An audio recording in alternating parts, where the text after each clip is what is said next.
Nesta semana, na quarta-feira do dia de Santana, no programa do Marcos Dantas, na 95, houve uma entrevista que me provocou. Marcos Dantas entrevistou o professor Wéder dos Santos Filhos sobre sua dissertação de mestrado. E sabe qual era a dissertação de mestrado desse professor?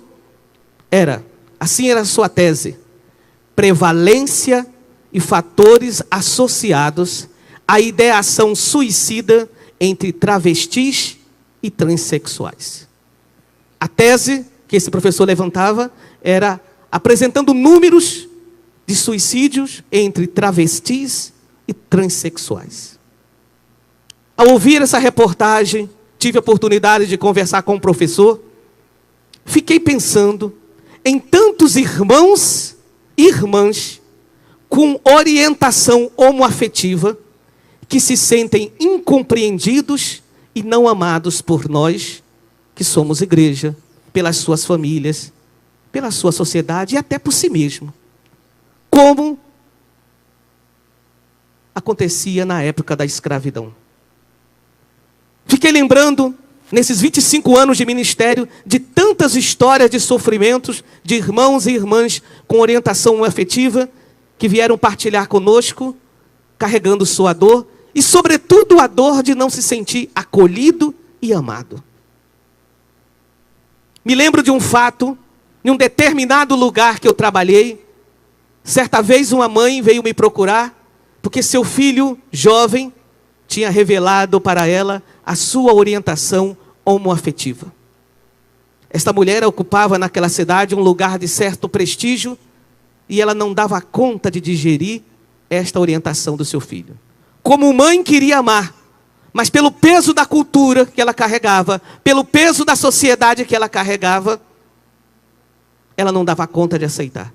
Ela entendia a orientação do seu filho como uma forma de exposição negativa daquela que se sentia num lugar de certo conforto e acolhimento na sociedade.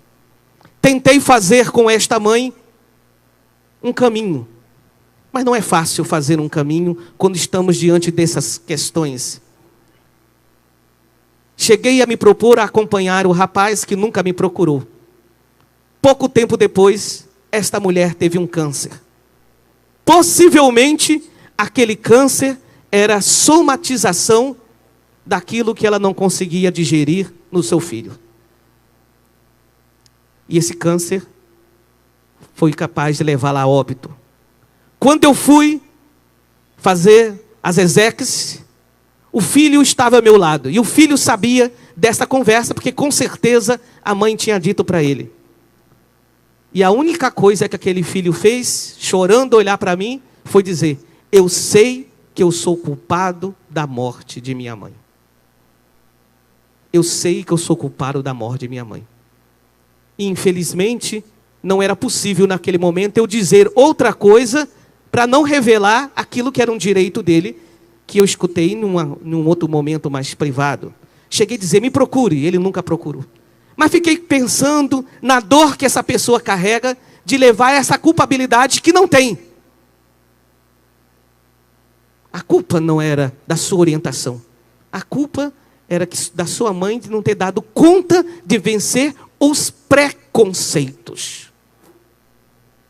Todos vocês sabem que um tema que para mim me toca muito é o tema do suicídio no nosso Seridó. Por isso, quando eu ouvi essa entrevista, me chamou a atenção. E nós estamos no Seridó, onde o IBGE nos diz que 90% da população se diz católica. Eu não tenho ilusão de imaginar que os 90% são católicos praticantes. Mas significa dizer que de mais de 90% bebe deste caldo da cultura católica. Aqui está a expressão: a festa de Santana. Tem pessoas que nem frequentam as missas dominicais, mas que anualmente estão na festa de Santana por causa desse caldo da cultura católica. E eu pergunto se não é um desafio para nós, num lugar tão bonito como esse, com uma longa tradição, com a cultura tão bonita, mas ao mesmo tempo tão rígida, como carregamos aqui no sertão, se nós não teríamos que dar uma boa notícia para tantos irmãos e irmãs que sofrem como esta mãe sofreu, que sofre como esse filho sofreu, que com certeza estão nos ouvindo e estão no meio de nós, que muitas vezes espera de nós uma palavra, uma boa notícia. O evangelho por excelência é o evangelho da inclusão. O evangelho é porta estreita? Sim. É um amor exigente, mas é uma porta sempre aberta. Deus nunca fecha a porta para ninguém. Por isso, talvez seria momento de, assim como fomos capazes de dar um salto na sabedoria do evangelho, vencer a escravidão, não está na hora da gente dar um salto na perspectiva da fé e superar preconceitos contra os nossos irmãos homoafetivos? Pensemos, por exemplo, na perspectiva da fé. Na perspectiva da fé. Quando a gente olha para a homossexualidade, minha gente, a gente não pode dizer que é opção. Opção é alguma coisa que livremente você escolhe. E orientação, ninguém escolhe. Um dia a pessoa se descobre com esta ou aquela orientação. Escolha será a maneira como você vai viver a sua orientação. Se de uma forma digna, ética ou de uma forma promíscua. Mas promiscuidade pode se viver em qualquer uma das orientações que se tem. Então, já que não é escolha, já que não é opção, já que a Organização Mundial da Saúde, desde a década de 90, não considera mais como doença, na perspectiva da fé, nós só temos uma resposta. Se não é escolha, se não é doença, na perspectiva da fé, só pode ser um dom. É dado por Deus. Dom é isso, é dado por Deus. Não tem jeito. Se não é escolha, se não é doença, é dom. É dado por Deus. Mas talvez os nossos preconceitos não consigam perceber o dom de Deus. Assim como o preconceito com os negros não se percebia que o negro era gente e dizia que se não tinha alma, o nosso preconceito não permite perceber este dom. O que é um preconceito, gente? Um preconceito é um conceito antes de uma experiência. É um conceito antes da coisa.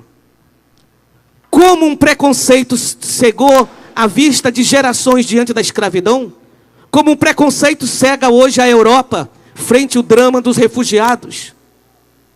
Como muitas vezes o preconceito torna insensível tantas lideranças políticas do nosso país diante da dor dos mais pobres, com as leis, como eu já citei, seja a reforma trabalhista, seja a reforma previdenciária, ou agora há pouco está sendo previsto de ser revista a lei sobre as comunidades quilombolas. Tudo preconceito. Papa Francisco, ele é acusado por alguns na igreja, que querem ser mais romano do que o Papa, de baratear a doutrina católica. Baratear a doutrina católica. De dizer que que ele está vendendo a doutrina católica por coisa barata. Na verdade, o que o Papa Francisco está querendo é que o ponto de partida da doutrina católica seja a misericórdia. E a misericórdia, minha gente, não é baratear. A misericórdia é muito cara. Cristo pagou um preço caro pela misericórdia. A misericórdia é um preço caro que a gente paga por ser fiel ao Mestre Jesus. Quando o Papa Francisco esteve a primeira vez aqui no Brasil, na Jornada Mundial da Juventude, em 2013, quando ele voltava para Roma, naquela entrevista que ele sempre concede no avião, a repórter brasileira Ilse Scamparini fez uma pergunta ao Papa a respeito de um escândalo homossexual que tinha acontecido no Vaticano naqueles dias. E dentro da resposta, ele nos dá esta pérola falando dos nossos irmãos homoafetivos. que ele usa a expressão gay. Porque gay na Europa não tem o mesmo sentido para nós. Nós, quando falamos gay, tem uma palavra carregada de preconceito. Na Europa, não. Por isso que aqui no Brasil é melhor chamar homoafetivo. Então, quando ele se refere, está se referindo como se fala na Europa. Ele diz, se uma pessoa é gay e procura o Senhor e tem boa vontade, quem sou eu para julgar?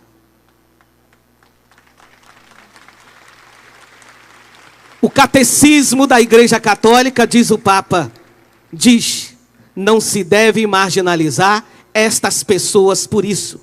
Devem ser integradas na sociedade. É bom que os ortodoxos também leiam o catecismo da Igreja Católica. No último sábado de 2015, numa audiência privada, que não foi revelada por Francisco, mas foi revelada pela pessoa que foi em audiência privada, o Papa recebeu em sua casa o transexual Diego Neria Lerrahaga e sua namorada. Como se deu esse encontro?